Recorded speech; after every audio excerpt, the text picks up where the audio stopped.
I'd like to go ahead and prepare to introduce such a good friend of mine, an influence on my own politics and my own life. I should add in as a quick little fun fact.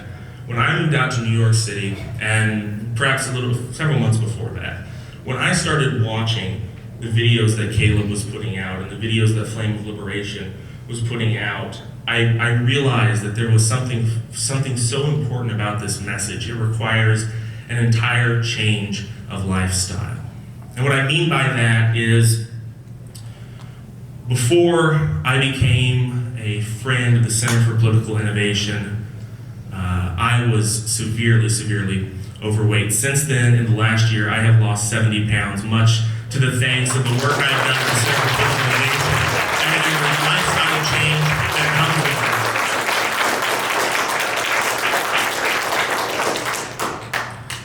it. So without further ado, they call him Russian state-affiliated media. Well, maybe they should call him China state-affiliated media, because a lot of you probably don't know this. But in 2017, Caleb was asked to make a video in 2017 for the Communist Party of China's Party Congress Convention. And that was shown to goodness knows how many Chinese communists. So maybe they should call him Chinese state-affiliated media. I'm not done. Maybe they should call him Nicaraguan state-affiliated media. Because Caleb and I and Lily were in Nicaragua in November to watch the election that occurred in 2021 and verify its authenticity, which we did, and we were proud to do. Maybe they should call him Venezuelan state-affiliated media. Maybe they should call him Brazil state-affiliated media, because in 2016 he was invited to Brazil by the Trade Union Center to give a presentation about the reversing of imperialism to manipulate oil prices for the Brazilian people. They should call him U.S.-affiliated media, because he worked with the great former U.S. attorney turned anti-imperialist Ramsey Clark.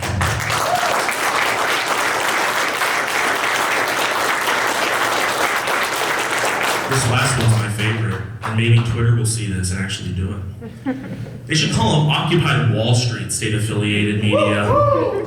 Because 10 years ago, Caleb Maupin was at Occupy Wall Street trying to get people to refuse to support the U.S. destruction of Libya and to stand against the Hillary Clinton State Department that was dead set on destroying the success of Green Libya under Colonel Gaddafi. Maybe they should call him Occupy Wall Street state-affiliated media. Ladies and gentlemen, I think we all know who I would like to welcome to the microphone for his keynote presentation, Mr. Caleb Maupin.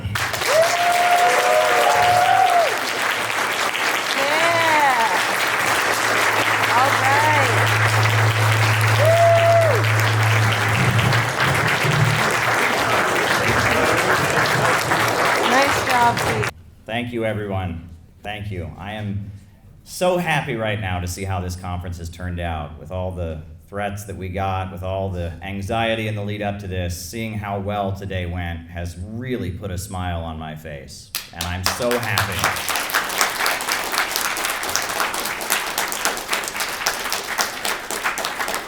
And I want to say that I deeply love every person in this room. We are really the cream of the crop. We are sticking to our guns. We are refusing to back down. We are standing against U.S. imperialism. We're talking about who the real aggressors are in Ukraine. We're standing against the barrage of lies in U.S. mainstream media. And I am really proud of everyone here, and I'm proud of the work that we're doing, and I can't wait to take this show on the road, and we're going to do this in many other cities. You know, one thing that I often talk about is I'll talk about how it's important to be positive when you speak. And there's actually a very funny story I heard years ago. It's about a small town pastor in a southern town.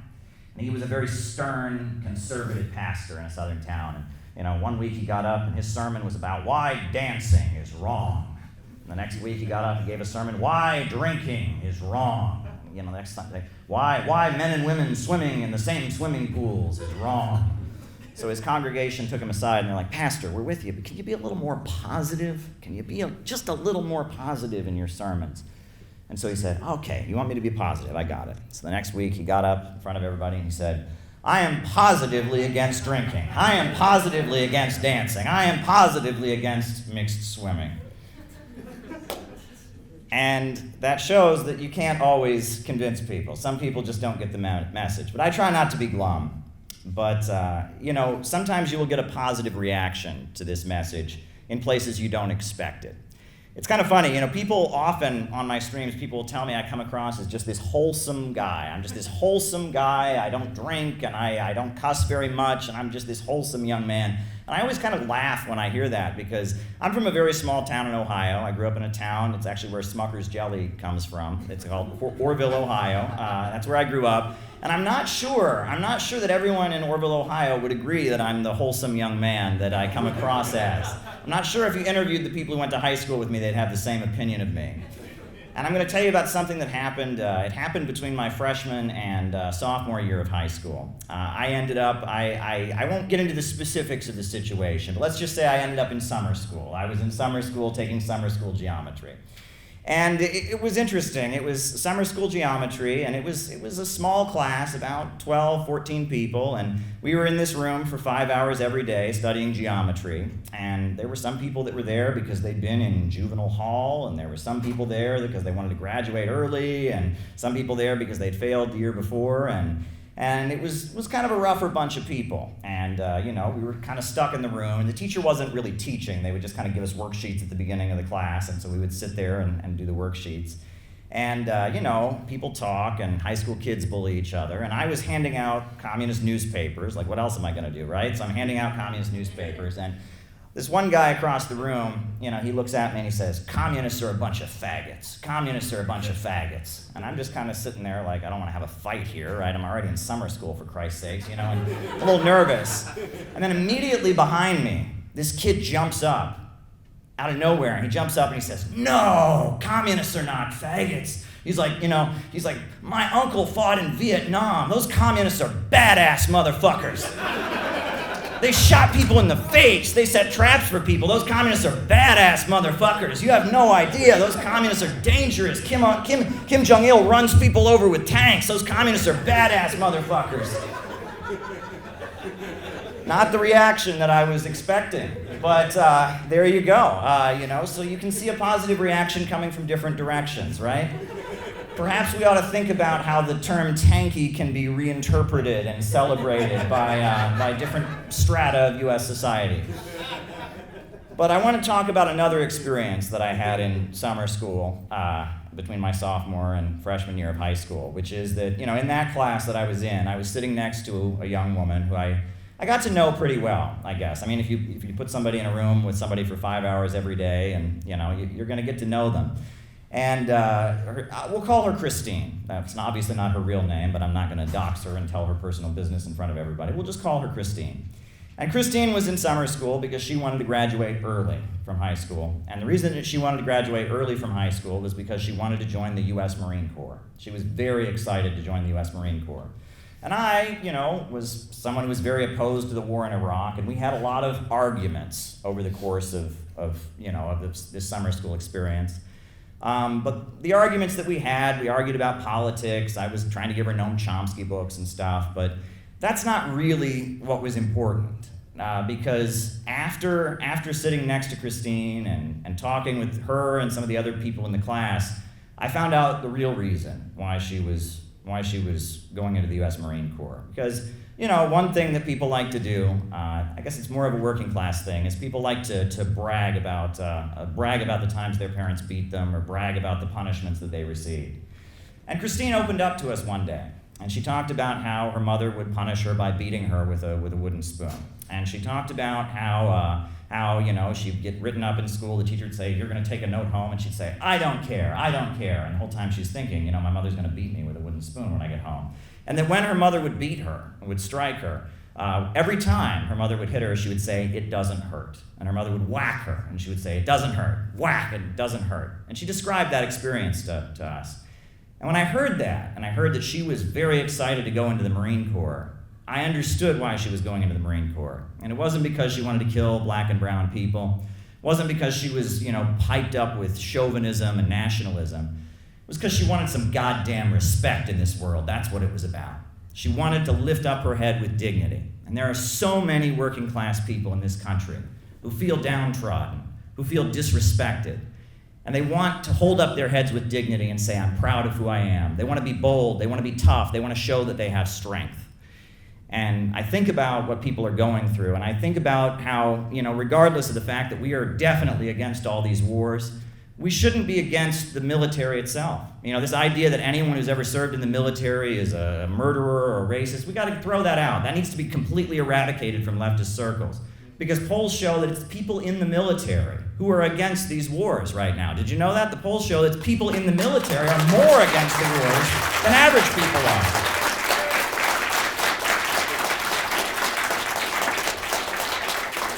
There's a lot of people in the military who start looking into the facts and saying, why is it that we're being sent overseas to die? What does America really have to gain from backing al-Qaeda in Syria or backing up the Azov battalion in Ukraine? And when you can't escape it, when it's your actual life, you're in the military, your body's on the line, that forces you to start asking questions. And there was a lot of support for Ron Paul among the military. And, Lieutenant Colonel Tulsi Gabbard, she comes out of the military as well, and her anti-war stance also comes out of the military. And I think we, those of us who believe in socialism, need to find a way to relate to people in the military.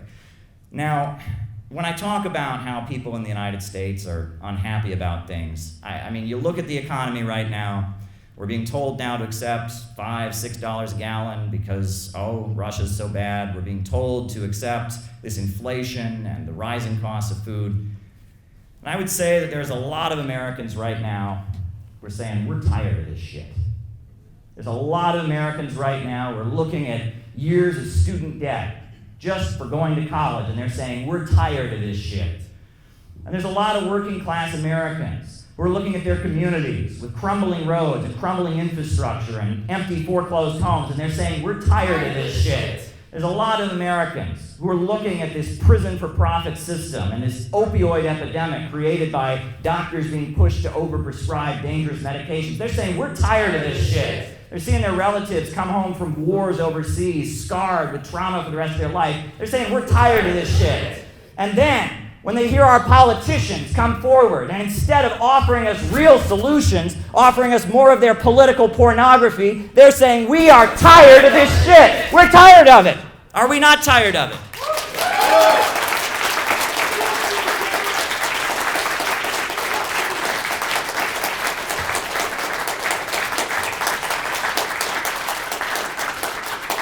You go to a gas station right now in any working class community in this country, you're going to see something. You're going to see a car pull up. And there's going to be a woman driving the car, and there's going to be kids in the back seat. And that woman will pull up the car, and they'll go to the gas pump, and they'll very carefully stick that nozzle into the gas tank, and they'll just put $10, $12 worth of gas in. They're not filling up the tank. They're just putting $10 or $12 worth of gas in. Why are they doing that? They're doing that because that $10 or $12 worth of gas, it's not going to get them very far, but it'll get the kids to school. It'll get them to work that day. They're budgeting. They're trying to get by. They tell us this is the greatest country in the world. This is the greatest country in the world. How often have we heard that, right? You ask, well, why? I mean, what measurement? Are you saying we're the richest country in the world? Are you saying, and they look at you and they say, you don't think it's the greatest country in the world? You must be brainwashed because clearly it's the greatest country in the world. But you look at the United States of America right now. We did, at one point, have a very, very good economy. You go back to the 1950s and 60s, the USA did have the highest standard of living in the world. But all of those cars, and all of those houses, and all of those hula hoops, and all of those refrigerators were dripping in blood. They were dripping in the blood of the Korean people who were being bombed and destroyed. They were dripping in the blood of the Vietnamese people, the blood of the indigenous people who were slaughtered. They were dripping with the blood of the Africans killed in the transatlantic slave trade, Jim Crow segregation that was going on in the South. We can talk about how the very land we're standing on was stolen from Mexico. Abraham Lincoln, I believe, referred to it as one of the most unjust wars ever fought, how Texas was acquired. And there's a legal term, they talk about fruit of a poison tree. And that's that if something is created in an impure way, the result is also impure. The idea is if the police search your home, they search your home, they don't have a search warrant, the result that they find is inadmissible in court because it was acquired in an impure way. It is tainted.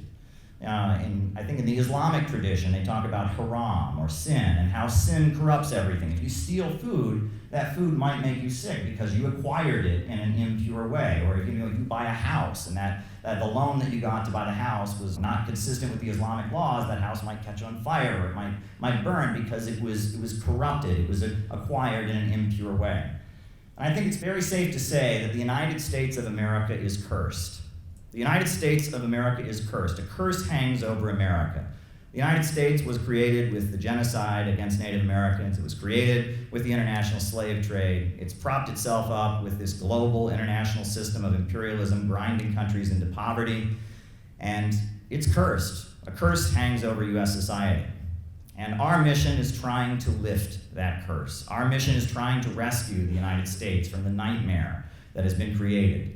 And there were some of us who even back in the 1950s, even back in the 60s and 70s, even in the 90s when the economy was still strong, some of us knew something was wrong. Some of us knew in our guts that something was deeply wrong with this society. We talk about all the horror movies that come out and the monsters that exist in the back of our minds. So many of us knew that something was wrong. And I think that the rise of the woke culture is largely an attempt at people kind of feeling validated in that knowledge. The wokeness is an attempt. They feel like if they can just morally purify themselves or make good tweets or cancel somebody on social media like Peter and Miss Astronaut Cowboy talked about, they can somehow make that curse go away. They can purify themselves. Well, it doesn't work that way. The only way the United States can be saved from this nightmare is by breaking out of the open international system, by moving towards socialism and establishing a new society. That is what must be done. We must break the chains of capitalism. We need a government of action that will fight for working families. And we, at the Center for Political Innovation, we take this seriously. I've often joked that a lot of people that call themselves Marxists or leftists, they think it's Little League Baseball. And what do they tell kids in Little League Baseball? It's not about whether you win or lose, it's just how you play the game. Right? If you just do everything right, it doesn't matter if we actually get socialism. If we can make ourselves feel good and have rallies and we can chant all the right political slogans, it doesn't matter. And if we can just prove that we're the most morally pure and all of that, that's what we can do. And it's ridiculous. It's ridiculous, and it's not serious politics. At the Center for Political Innovation, we do offer serious politics. We can offer a number of things that you won't get from other voices speaking in the name of socialism. Number one, we offer a clear definition of what socialism and capitalism actually are. It's pretty basic, right? If you're going to go advocating socialism, you ought to have, going to go denouncing capitalism, you ought to know what these things are. But we're pretty clear about what they are. Capitalism is a system of production organized for profit. As Frederick Engels said, under capitalism, the means of production only function as preliminary transformation into capital, meaning that we don't have food so people can eat it. We have food so big box stores and agribusiness can make profits selling it. And under capitalism, we don't have housing so people can live in it. We have housing so landlords and banks and others can make profits selling it. Under capitalism, money is in charge. Profits are in command, as Mao Zedong, the leader of the Chinese Revolution, said. That's capitalism. Capitalism is a system of production organized for profit. And socialism is the abolition of capitalism. It's when you have a government based in communities, serving the people, that forces the economy to work in the interests of the people, and profits are no longer in command. It's when the economy is organized to serve public good, not the profits of a few. Socialism is a government of action that controls the means of production and organizes them for the benefit of society. It's a government of action that fights for working families. So we have a clear definition of socialism and capitalism. And it's socialism that made Russia and China into the strong countries they are today. And it's socialism that made Cuba an island with a medical system that's admired all over the world. And when Libya was socialist under the leadership of Gaddafi, it had the highest life expectancy on the African continent, and it was doing amazingly well. People were trying to get into Libya to get jobs, in the prosperous economy that existed there. And now that Libya has been bombed back into the open, free trade, international capitalist system, people are drowning in the Mediterranean trying to get out of Libya. And it's pretty clear around the world, you can see the results. Vietnam has had great success with their socialist market economy. And let's be clear, there's room for private businesses in a socialist society. right? The idea that everything must be run by the state is not practical. We've learned that. China was able to adjust their economy, and as a result of adjusting their economy to have a market sector, but yet keeping the state in control, keeping 5-year economic plans, keeping government control of banking, regulating and controlling the economy, they've been able to have great successes in economic growth. I don't think there's any need for the government to run the restaurants or the government to run the hotels. I don't think that the private sector should be in charge of the banking system. Things like healthcare, things like education, things like essential infrastructure should be controlled by society. And furthermore, if you go to China, one of the realities in China is that even the private companies are not really operating according to profit. Because at any point, the Chinese Communist Party can come in and say, no, you're going to do this, and force them to work in the interests of society. And you look at these huge mega corporations like Huawei Technologies, and you look at the great fusion energy research they're doing, it's pretty clear that in China, despite the fact that there is a market sector, despite the fact that a lot of people are getting wealthy, profits are not in command. And it's breaking out of the irrational rule of profits that has enabled China to be so prosperous. And that is where socialism is in the 21st century. Cuba wants to be more like China. Venezuela wants to be more like China. Nicaragua wants to be more like China. This model of organizing the economy to serve public good and allowing a market sector to exist for the benefit of a socialist society, this is an effective way of organizing an economy. The Soviet Union was unable to make the changes necessary to preserve their socialism. Perestroika and glasnost, they tried to adjust the socialist system, but they did it in a way that destroyed the Soviet Union. They weren't unable to bend, so they broke. But China is constantly reinventing itself and constantly adjusting its socialist system to be more effective. And what Xi Jinping is doing right now with his mass line campaigns and his crackdowns on corruption is showing how resilient and how ever-changing Chinese socialism is. There's plenty for us to learn from. Another thing that we offer is that we have a clear definition of imperialism. So what is imperialism? Imperialism is when you send troops to a country, right? No, imperialism is Star Wars, I think Peter's talked about, right? It's Star Wars, it's the... Star Wars. Yeah. It's country do bad thing. Country do bad thing. Well, no, imperialism is capitalism in its monopoly stage. It is the rule of the world by big banks and corporations based in Western countries, grinding countries into poverty, keeping the world poor, and making the world poorer so that Wall Street and London can stay rich. That's what imperialism is. And the countries around the world that are having great successes and lifting their people out of poverty, like Nicaragua that we heard about from David, these are countries that have broken out of imperialism.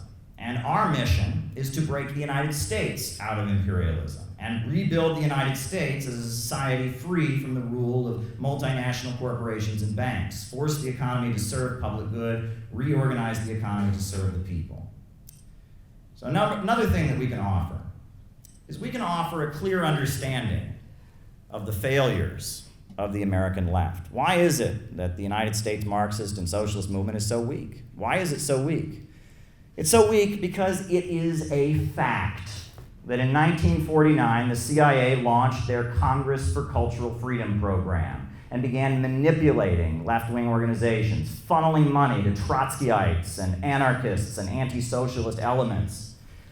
It is a fact that we have seen George Soros's dirty hands all through the organized political left. Foundation money is used to corrupt organizations, to push identity politics and a message that's not consistent, to obscure class struggle. It is a fact that Project MKUltra was launched by the CIA to push LSD and drugs into left-wing spaces, to push pessimism and Eastern mysticism and hopelessness in order to manipulate our movement.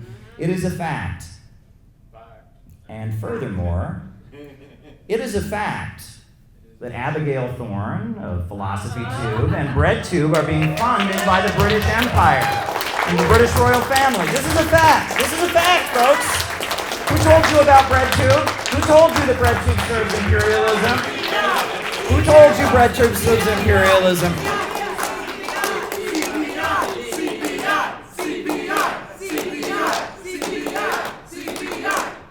Max Blumenthal produced the smoking gun. We know now who Vosh is working for. We know now who Thought Slime is working for. We know who has set up all of this. And if we didn't have the smoking gun right in front of us, their behavior in relation to this Ukraine crisis would be even further proof. So there you go. Now, another thing that we offer at the Center for Political Innovation is a psychological approach to cadre. Folks, my goal is for every person in the Center for Political Innovation to find strength within themselves, to find heroism. Social media is making people weaker.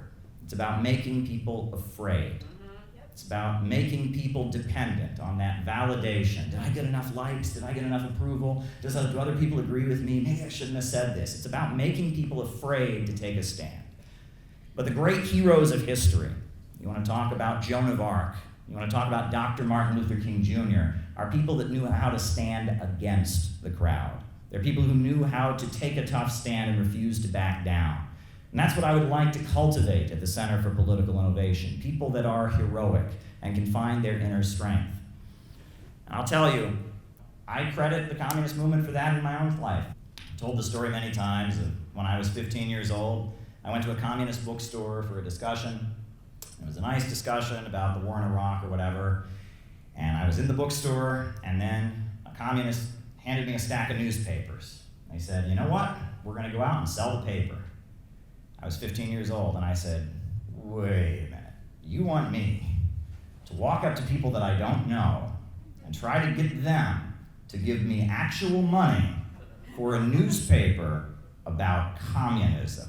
You got to be joking. I am not doing that. I can't do that. And they're like, no, we do that all the time. It's fine. And they handed me a stack of newspapers, and I was just, I didn't know what to do. I was just nervous, and I remember I walked up to people, and I'm like, you want some information on socialism?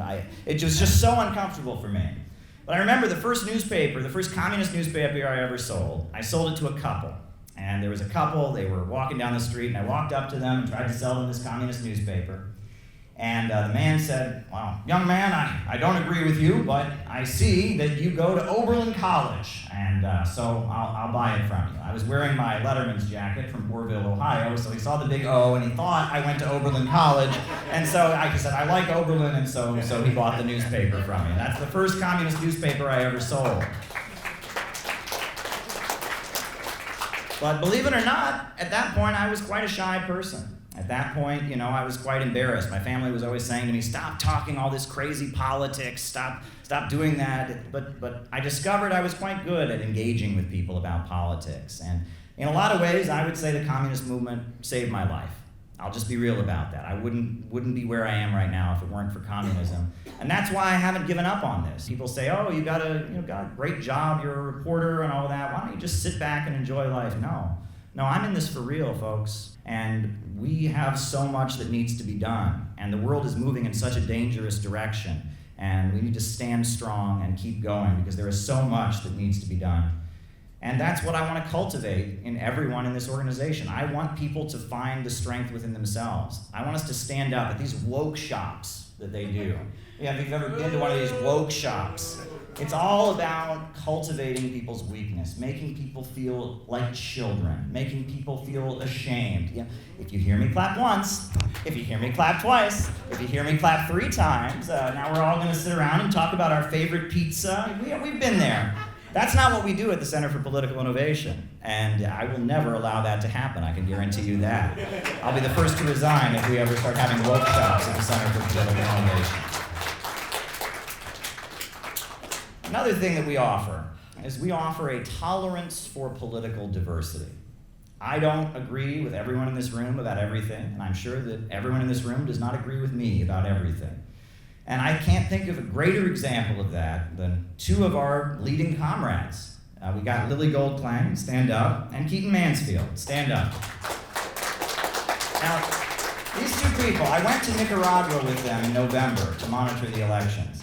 You could not find 2 people that are further apart in terms of background and political orientation, etc., right? We got Keaton Mansfield, who is a conservative Catholic farm boy from rural Illinois. We've got Lily Goldklang, who is a Jewish trans woman from the suburbs of Atlanta. And these are two people that would not speak to each other if it weren't for the Center for Political Innovation. These are two people that would never have crossed paths.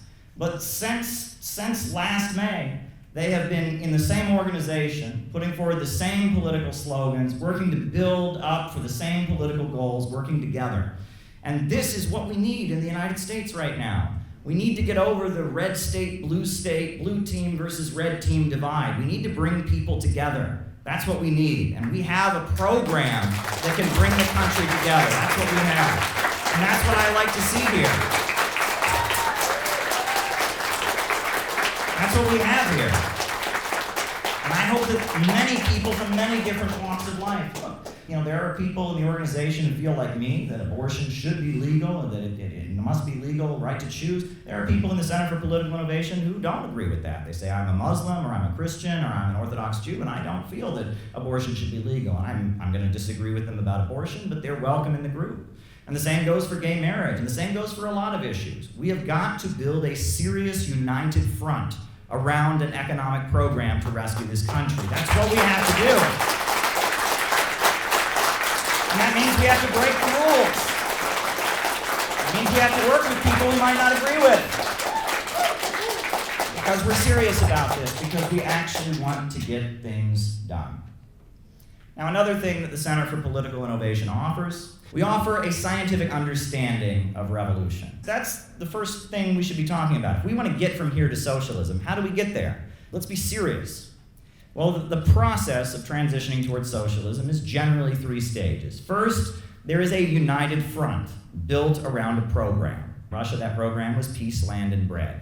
In China, that program was defeating the Japanese and redistributing the land. And a serious program is developed, and society is mobilized around that program, a program to change society. And political leaders emerge who are supporting that program. That's the first step. And then from there, political leaders come into office, or mass movements are created around that program. But in order to enact that program, the nature of the state has to change. We're not going to be able to build a socialist America with the FBI and the CIA and the Pentagon functioning as they currently are. You would need a new intelligence agency. You'd need a new federal police force. You'd need a new orientation for the military. The nature of the state would have to change. In order to enact a people's program, you would need to change the nature of the state. And that's what the scientific Marxists call the dictatorship of the proletariat, when the nature of the state changes. The state goes from the hands of the capitalists to the hands of the people. And then, with the state in the hands of the people, the state can then move ahead and start creating a socialist society, a society where growth and innovation is no longer held back by the irrationality of greed. This is a 3-stage process. That's why the Communist Manifesto ends with 10 planks, right? Those are the 10 planks of the United Front, and that's what communists generally do. They put forward a serious program, and we have a serious program. We have 4 points, 4 economic points that a lot of people could agree to, but not the ruling class, and not the big corporations, and not the banks. And we want to build a united front around those 4 planks. We want to mobilize society to get those 4 planks, and we understand that in order for those 4 planks to be enacted, the nature of the Pentagon, and the police, and the military would have to change, and that with a new state, we could have a fully socialist society. This is the way communist parties operate all over the world. The Center for Political Innovation, the way we talk, if you go to South America, if you go to Africa, if you go to Asia, people say this is common sense. They think there's nothing remotely profound about what we're doing. But the US left is so infiltrated and so manipulated and so delusional and crazy. What we're doing here sounds very, very unique and original to people in the United States. I believe somebody accused us of trying to imitate the Communist Party. I think there's some people in the Communist Party who said, you're trying to imitate the Communist Party. Well, let me just say this. We're not trying to imitate the Communist Party, because there's some pretty key differences between our approach and the approach put forward by the leaders of the Communist Party. We're what the Communist Party should be, and would be if it wasn't controlled by the FBI. Let's be real about that. That's the reality.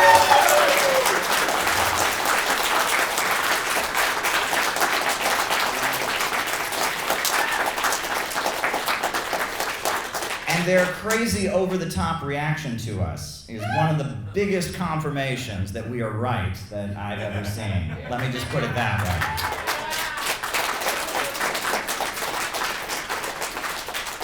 way. Another thing I'd like to make clear is that we offer a serious political message. And we go to people with real policy solutions. If you go to working class people and say you want to have a big civil war and violently overthrow the government and destroy their neighborhood and communities, you are not serious. You come across as a lunatic. And we are very, very clear that we advocate a peaceful transition to socialism through the democratic process. We'd like to see progressives and socialists elected. We would like to see progressive legislation leading toward our 4-point plan passed. That's what we would like to see. We don't advocate violence and instability. It's Joe Biden and the capitalist system and the decaying political process in the United States that is leading to violence and instability. We are offering the road to peace. We're offering the way out of the chaos. We're offering the way to stability. That's what we are offering.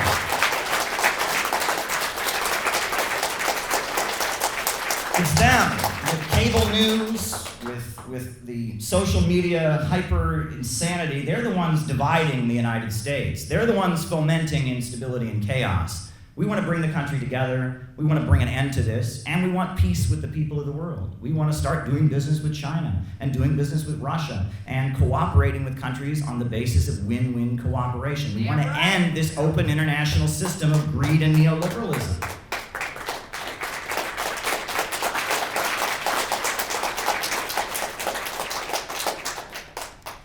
We are offering a message of peace, jobs, democracy, equality, stability, hope, progress. We're not violent, we're not radicals, we're not extremists. We advocate a politics of common sense. It's common sense that people should have jobs. It's common sense that people should have education. It's common sense that economic growth is good and not bad. It's common sense that people should be rising out of poverty. It's common sense that fusion energy should be a priority and that we should be trying to get out of the nightmare of fossil fuels by going to a higher fuel source, not a weaker one. That's common sense, and that's what we offer. We offer the road to peace, stability, and common sense. And at risk of beating a dead horse, let me just say this.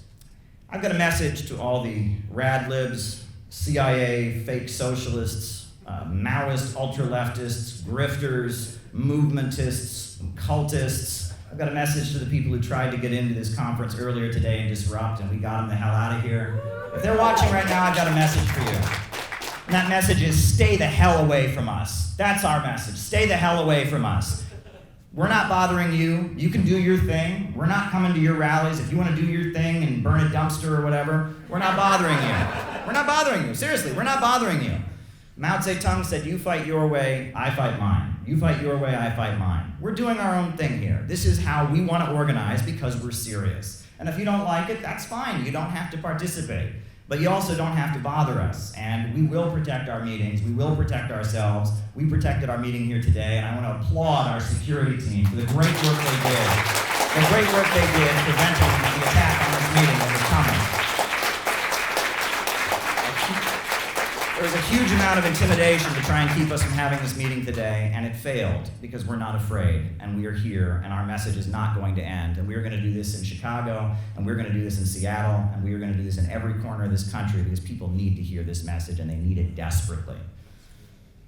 Now, when I think about the kids in the back of that car, where the mother's putting in $10 or $12 worth of gas, we have to remember that's who we're fighting for. We're fighting for the millions, not for the millionaires. We're fighting for the Americans who have been left behind. And I want to say another thing. I'm speaking to Joe Biden right now. Watch yourself and your moves very carefully. Watch your moves very, very carefully. Because what you're doing with Russia right now, flirting with World War III, getting us into a very dangerous situation, it could have some very, very, very serious results.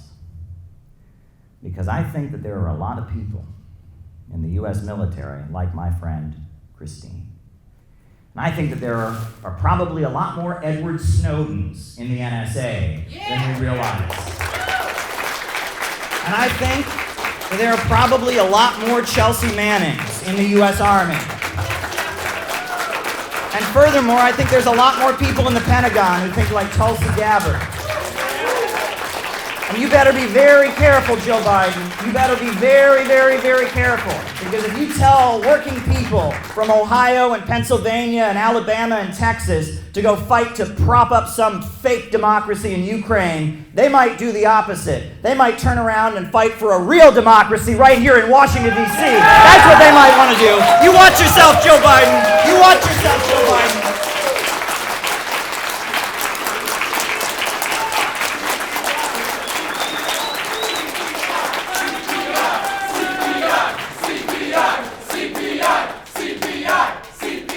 We don't want that. Now let's be very clear, we don't want that. We don't want that to happen. We don't want chaos and instability in the United States. We want a peaceful democratic transition through the process. We want to move towards socialism. We want the United States to move toward a new prosperous, rational economy, have a better relationship with the world.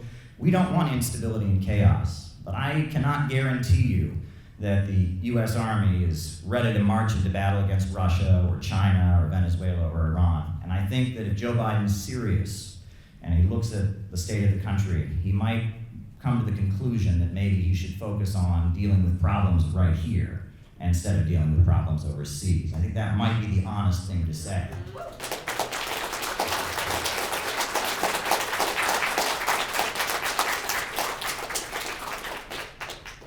Joe Biden should be very, very careful about whether or not he wants to try and bring on the apocalypse. Because, I've read the Bible.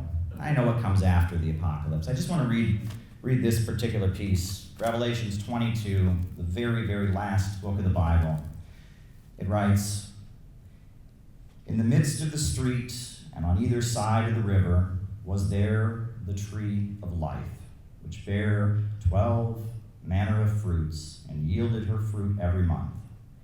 And the leaves of the tree were for the healing of nations. And there shall be no more curse." Imagine the healing of nations. Imagine getting over this ugly curse that has hung over U.S. society. Imagine moving toward a country where people are coming together and building up their communities. Imagine what Texas is going to look like after our first 5-year economic plan.